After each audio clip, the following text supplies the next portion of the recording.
Hi, everybody. Welcome to eBay for Business Live, our weekly Wednesday broadcast where we talk about all things related to selling on eBay. I'm Audrey Tracy, social media manager, and with me is Basil Eid. Yep, bingo. I got it right. Yep. Okay, and Basil has been a frequent guest. We've been talking a lot about international shipping over the last couple of, I think this is our third video. Yeah. So we're going to talk today specifically about how to use the global shipping program or doing it yourself, also known as a direct shipment. So welcome. Thank you. Yeah. Thanks for coming on the show. Feel free to plug in your questions about international shipping into Facebook right now, and we will ask those in just a few minutes with Alan. Okay, let's get into it. Last segment, you talked about two shipping options, GSP and do-it-yourself. Is it correct to assume that a seller is maximizing their sales by using GSP? Yeah, I mean, that's a great question. I think the main point here is I think a lot of sellers don't really know. So we have a lot of our sellers basically, they just go, they basically flip the switch on GSP, and they just kind of assume that eBay is kind of taking care of the rest and it's maximizing their scales, and they can just kick back, relax, and watch everything come in. But the fact of the matter is GSP is a great product. It does a lot of great things, but there are other ways, there are other basic methods you can take on to grow your international sales. So GSP does really well with like heavier items, a lot of high-priced items where a lot of the sellers maybe don't want to take the risk. Sure. It also does pretty well into kind of emerging and more riskier markets, like parts of Africa, Middle East, parts of Latin America, China. Where the postal infrastructure is not so hot. Bingo. And so the main reason why kind of GSP is so good for those kind of items in those particular cases is because GSP just has the seller ship it to Kentucky, and then from there, eBay will take care of the rest into the international market, in the international country, and we take care of any lost or stolen items or damage basically en route. So we take a lot of the risk kind of out of it and make either party whole if there are any issues. So if I'm a seller using GSP, I ship it to Kentucky and then I'm right. Good. That's I'm right. done. That's right. You just kind of ship it to our Kentucky address using a domestic label, using USPS, FedEx, or whatever your carrier is, and then we kind of review the package, make sure everything's okay. We slap an international label on it, and then kind of send it off on its way. And then eBay takes responsibility from that point forward. Bingo. That's why it's so good. That's why it's so good, basically, for kind of the higher price items, the kind of heavier items, and the kind of more riskier markets. That's kind of our main point. Okay. So what do you recommend a seller? Let's say you have a seller who's on GSP, but GSP. Yeah, GSP. Sorry, that sounded funny for some reason. You've got a seller who uses GSP, but they want to start using direct shipping. What advice do you have? Yeah, no, that's always kind of the number one question, guys who want to transition off of GSP. How do they get into a direct shipping option? Where should they start? I just want to kind of point one thing before I dive into that topic is that a lot of times sellers don't the only way a seller really knows how well he could be doing to maximize international sales is if he benchmarks himself against another seller with similar inventory, potentially doing direct shipping. And that's pretty hard for a seller to really know. That's interesting. And so what we always say is we don't want kind of the seller to just move off of GSP altogether and then go direct ship. We want him to kind of start small. So a couple tips we always try to say is try a few items to a few countries. And so try a couple of the items that you have a good inventory on, that you think are more unique in international markets. Maybe they wouldn't have them. And try to go to developed countries to start. Markets, basically countries where the logistics infrastructure is much stronger, it's much more reliable, it's much better. You're going to have taking a lot less risk, and you can try a few things. You can still use GSP to all the other countries, but just open up to developed markets, like a couple key ones, basically Canada, UK, Australia. These kind of ones basically represent 25% of just our total exports. So if you just focus on those developed key markets, you'll do really well. Secondly, to get started, identify the countries you want to focus on, and then go to your shipping carrier, the guy you particularly use maybe on domestic, or even try a few more benchmark rates and get kind of the different rates that you could potentially get from either a FedEx or a USPS or a DHL and see kind of where you get the best rates as a second step. Third step, track your sales. See how well you're doing in those countries, see how well those items are doing, add more items, maybe even try new countries as well, more developed countries. And as you continue to kind of get more comfortable, you can try emerging markets. The more riskier markets like Mexico, Brazil, these are big markets, China. You can try those markets, and we'll dive a little deeper in terms of how to kind of tackle those markets from a shipping perspective later on. And then again, try and follow the history, and you're going to have cases where you're going to remove some items at one point or pull out of a country. That's going to happen. It happens to all sellers. They try a new market maybe. They don't really see sales, or they have potentially a bad experience. It's okay to pull out. But I would highly encourage you not to get discouraged basically based on that one bad experiences. I highly encourage you to kind of identify if it was a shipping problem, identify a new carrier. If it was maybe an item description problem, fix the item description. So I really encourage you to kind of don't get discouraged if you do have a bad experience into a market, and try maybe another method, because there are ways into those markets. You just got to kind of find the solutions, and eBay will try to assist you wherever possible. Yeah. So you mentioned shopping around for carriers. Yeah. So this means you have a direct relationship with a carrier, and you go to them and you say, "Hey, I'm thinking about shipping to these markets. Can you give me a quote?" Basically, is that what what the advice? Okay, Bingo. So great. Just to add a little bit on that. So basically, what you're doing is you're going to your carrier. He's going to ask you approximately how much volume you're going to be sending to that country. Based on that volume, they'll be able to give you better rates. So the more volume you have, the more rates you get, the better rates you get, and the more history you have with the carrier, also the better rates you're potentially going to get, because they can accumulate how well you've done in those markets and want to keep you on as a long-term customer. But it's best to go to your domestic carrier, the one you're using for your domestic routes first. Yep. You already have a relationship there, and it's easier to get better. Now, rates. what if you're using eBay labels? Yeah, so if you're using the eBay labels program from an international perspective, those are already pre-calculated rates that eBay's negotiated for you. Okay. And so, you'll get kind of those pre-negotiated rates right off the bat. And, if those rates are better than the rates that you've gotten on your own, highly encourage you to use those rates. Yep, but so you've got kind of two options. Yeah, exactly. Okay. But I highly encourage you to check out your rates as well. Check rates with your local carrier. Okay, cool. Can you recommend any international shipping options for a seller to start with? Yeah, good question. So, as mentioned, you want to try to go with your carriers you're currently working with now on the domestic leg. Start with them, but shop around for additional carriers. I'm just going to lay out kind of, so for those who don't know, a carrier is like USPS, FedEx, DHL. It's terminology based in the logistics field. They may not be so familiar, but just want to kind of clarify that. But so I want to highlight there's like a postal option you can use, and then there's like a commercial option. The postal option is like your local USPS. I just want to I want to highlight kind of the benefits and cons of both. So the postal option basically will ship it to a country. Let's say you're shipping to Mexico. They'll ship it to Mexico. USPS will do so to Mexico. Once it gets to the border, they'll hand it off to the local post office in Mexico. This is called Correos Mexico. And then they'll take it the rest of the way, scan it, they'll clear the customs for you, and they'll kind of ensure that it gets there. And do you get tracking all the way through on that? Yeah, so it depends on the service that you choose, right? I mean, if you go USPS first class, you're only going to get 3 scans, and you're not going to get the visibility that you need. But if you go USPS priority, you're going to get much more visibility, much more scans. We always try to encourage you guys to go with a priority option, primarily because if you do get in trouble with our buyer, eBay can step in and kind of follow the tracking and kind of give you kind of favor the case in your favor if that is the case. But then also so this has the postal option. So the postal option is great for that sense. It tends to be a little cheaper. But it also is highly reliable on the country's infrastructure, the other countries' logistical solutions. So if you do send it to maybe a more emerging market, a market where there's less infrastructure, less reliability on the carrier, you might face some problems. So that's why postal options are pretty good into developed markets, into like Canada, Australia, where the postal service is quite strong. They'll be able to give you tracking visibility. You're going to have no problems clearing customs. So I highly encourage trying kind of postal into developed. Key rule of thumb, postal into developed. And then emerging markets, use commercial. And the reason you use commercial, just to cover it quickly, the commercial carrier will usually take it from end to end. He'll take it from U.S. to the country of destination. So U.S. to Mexico, he will carry it all the way. So if it's FedEx or DHL, you'll see that beautiful yellow kind of van or whatever it is all the way through. And then you get tracking along the way, too, because it's a commercial. So they probably give more tracking, I'm assuming?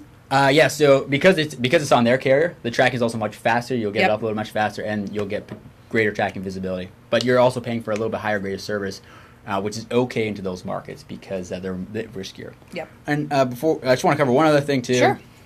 There's another carrier option that's called a freight forwarder. So we had a meetup yesterday with Griff, Brian, and the gang, and basically what we found out is a lot of sellers are realizing sales internationally, even though they're maybe not shipping to those countries. Yes. And so what's happening is the buyers in those countries are using what the logistics industry calls a freight forwarder. And a freight forwarder is basically a logistics carrier from a buyer perspective. So the buyer will go, he'll register with a freight forwarder, a local freight forwarder. He'll get a U.S. address. He'll then put that U.S. address into eBay and then go around and buy items from U.S. sellers who are either A, not shipping to their country, or B, finding their rates maybe not competitive. For example, GSP has some rates that are uncompetitive to some countries, and freight forwarders are able to really minimize the rates. That makes sense. Once they identify the item they want to buy, the seller just ships it to the U.S. domestic address. and then basically the freight forwarder takes it from there. And Yep. so we had a laugh. There was one guy who had maybe like 11 or 12 items all going into Florida on like basically like per week, and he was just saying that there must be some very keen buyer in Florida, but then when I informed him that it potentially is a warehouse in Florida for which a buyer in Mexico was actually using to get his items. Yep, that makes sense. Because you're not competitive from a shipping cost perspective. So to these sellers, it looks like I'm like this guy. I'm just making a ton of sales to Florida for some reason, but it's actually a freight forwarder who's taking the merchandise and delivering it to the ultimate end buyer. Yeah, you could say. Okay, great. So you spoke last time about customs, and I know customs can be confusing.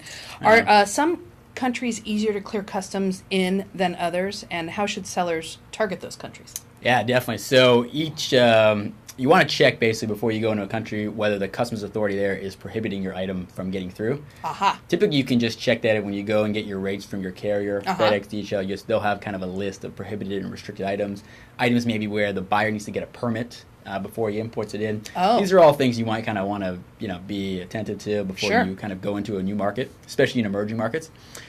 So just to kind of give you the lay of the land on customs, some customs clearance are going to be faster than others. Mm-hmm. In addition to that, too, you can suspect that customs in developed markets, again, are going to be a little bit faster. They're going to clear a little more smoother. So you can expect that. You can also expect that the postal, if you ship it with kind of a commercial network, basically FedEx or DHL, you're going to clear customs before you even get into the country. The carrier will just clear it immediately. He'll have good relations basically with the customs authority, and it'll be kind of a pre-clearance. Yep. Meanwhile, the postal network, it clears as soon as you arrive into the country. They'll have to shift it through customs and kind of the conveyor belts and kind of assess each package. So that's kind of something else to keep in mind. And a freight forwarder, if you use a freight forwarder, they'll clear it. They have what they call customs broker. These are guys basically who hang around the customs office and clear goods. And help facilitate them. Yeah, exactly. And before we move on to I highly encourage you guys to target, keep an eye on what the industry called de minimis. De minimis is basically a price point whereby the buyer doesn't have to pay duties and taxes on an item. Oh. So it's like, I'll give you an example. Into Mexico, for example, the price point, if you ship something below $300, the buyer doesn't have to pay duties and taxes on that item. So it goes right through customs. There's no delay. There's less delay. There's less a need to kind of collect duties and taxes from the buyer. But keep in mind that different countries have different price points. Yes. And if you ship it postal, the price point, there's also different thresholds basically for postal than commercial. Aye. So for Mexico, for example, $300 is if you ship it USPS, and it's $50 if you ship it commercial. Oh, that's a big deal. That's a big difference. And they vary and stuff. We have a link on I believe, the Facebook homepage where you'll see kind of what the different countries' de minimis levels are. Target the ones that have high price points. Like Australia has like $800. Singapore has $300. Europe has 186 approximately USD. It's 150 euros. Okay. But like keep an eye in terms of kind of you want to tackle those markets where you have high de minimis level because the buyers have to pay duties and taxes, and you can kind of get it through, and you have much less issues on that standpoint. Okay, got it. So it sounds like if you're wanting to ship it yourself, DIY or direct shipment as we call it, you should be aware of what countries have restrictions and prohibited items that you cannot sell, and then also understand the de minimis by country and also by carrier versus postal. Bingo. Yeah, that's important too. Keep in mind that there's going to be different thresholds. Carrier, commercial versus postal. Commercial, exactly. There's going to be different thresholds, so you want to keep an eye on it. But definitely go through that list and target the high ones first. Again, you want to start small.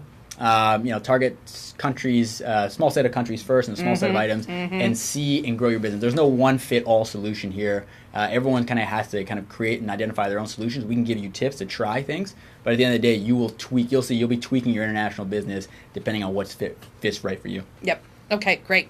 So, are a seller's items showing up on other eBay sites internationally? How can they maximize that visibility? Yeah, so your items are showing up on other sites. There's no doubt. If you use GSP, it will flow automatically from our eBay.com site into the other sites. Meaning, and what we mean by that is other regional eBay sites like eBay Italy, eBay France, eBay UK. Bingo, yeah, exactly. So we got a bunch of sites, Audrey named a few. They kind of just, our listings basically just flow right through into those sites. And same too if you're doing a direct shipping option, those just flow right through into those kind of additional sites that we have. But they show up in English. Yeah, they show up in English. Okay. And they don't show up kind of in the local currency. So Okay. they still show up in USD. In addition to that, too, they don't show up in the general search. So if you go on eBay, you type iPhone in the general search, you'll get a bunch of items. Sure. They won't show up there on those sites. The buyer has to go and click an international expansion option to the left in order to get the wider visibility of items that come from the U.S. Got it. So how do you kind of maximize and get into higher ranks in the searches basically on those sites? So Right. the best way to do that is to actually go onto the site itself, list onto the site. List directly on like the Germany site. For Bingo, yeah. instance. List onto the Germany site. If your German's a little rusty, just use Google Translate, at least for the title. The algo will help. The algorithm-based search algorithm will help catch those keywords. It'll bump you up in the rankings. And so what it does basically is it treats you almost as like a domestic Germany seller. Yes. Once you list on the site itself, and you're able to appear in the general search. So if I type iPhone next time, I'll be able to see Audrey's iPhone 6, basically, that she's trying to sell me in Germany. So that's kind of like, that's kind of the setup you want to kind of keep in mind when you're going. So that's another way to increase your visibility on the sites, basically. And that's kind of how the eBay ecosystem works a little bit in terms of raising up your listings. Okay, great. Yeah. Excellent. Well, Cool. thank you for all that. It's time to take some questions. Alan, our international shipping questions, please. Oh, hold on. Let's turn on the mic. Nope.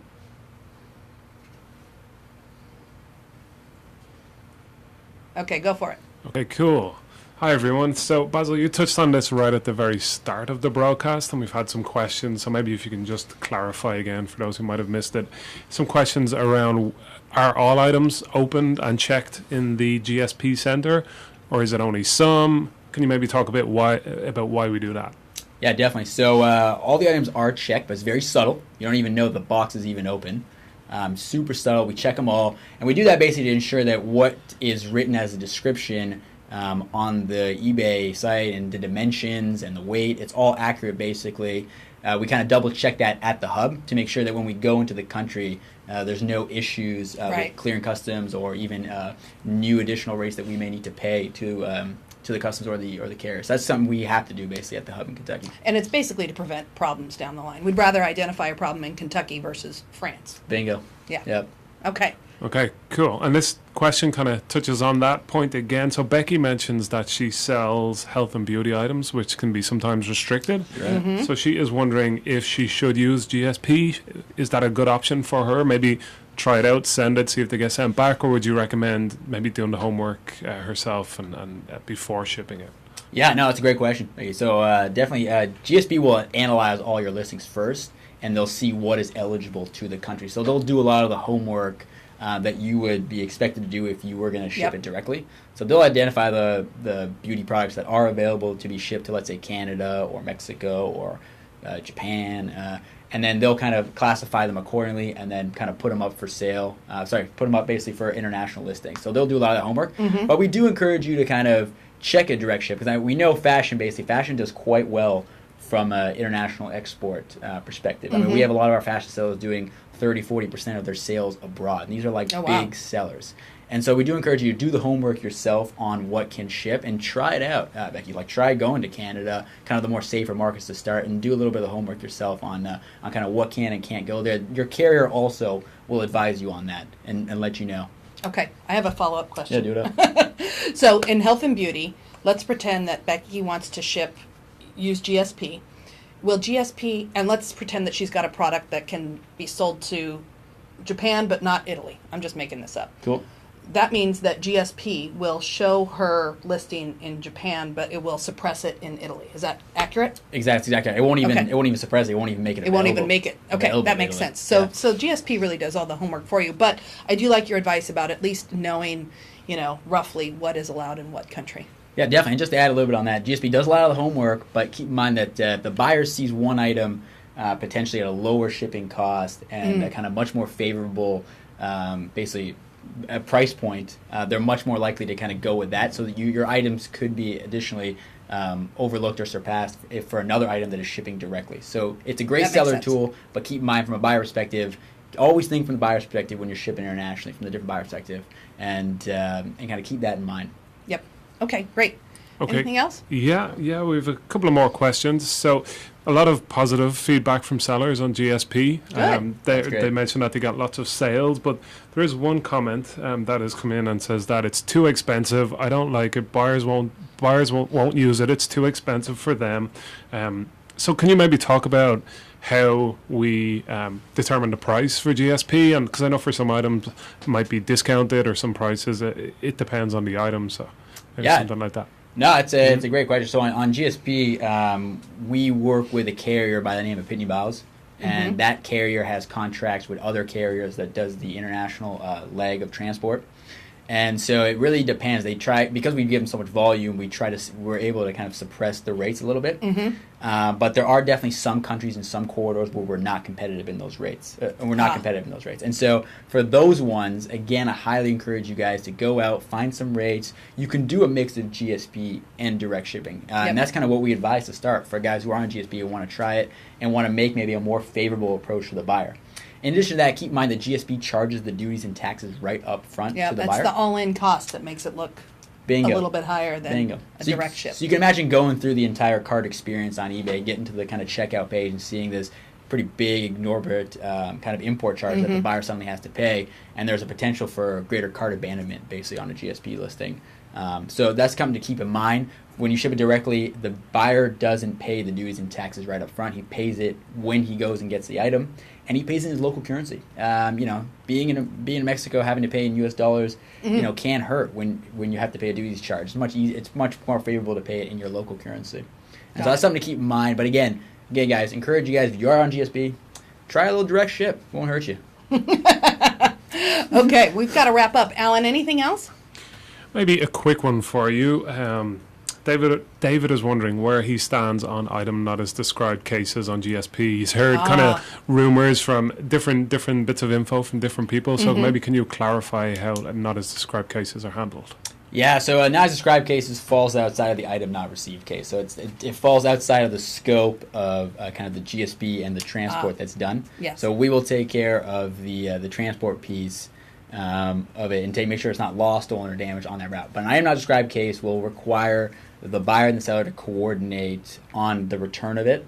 And so that's something that eBay doesn't step into and kind of work out. We've done what we can through the GSP in terms of we got the item there. But if you didn't describe the item right on your listing, that's something that you need to work out with the buyer and kind of coordinate. And is that process the same as if it were a domestic shipment? Yeah, it's a kind of the same process. You got to kind of coordinate the return. Got it. Okay, great. All right, we need to wrap up. Thank you again so much for being here. Okay, let's see. Sorry, let me catch up to the script here. Remember, if we didn't get your question, the lovely customer service folks on Facebook will jump in and help you out. I also want to make some cheap plugs. Number one is join us for our weekly chat. This week, it's happening in 7 minutes. Oh my gosh. And this week it's a general Ask Us Anything. So Alan and the team will be there answering your eBay questions. And you can find that at ebay.com/community chat. Again, that's ebay.com/community chat. And then as always, be sure to listen to eBay Radio starting at 11 a.m. on Tuesdays and Thursdays.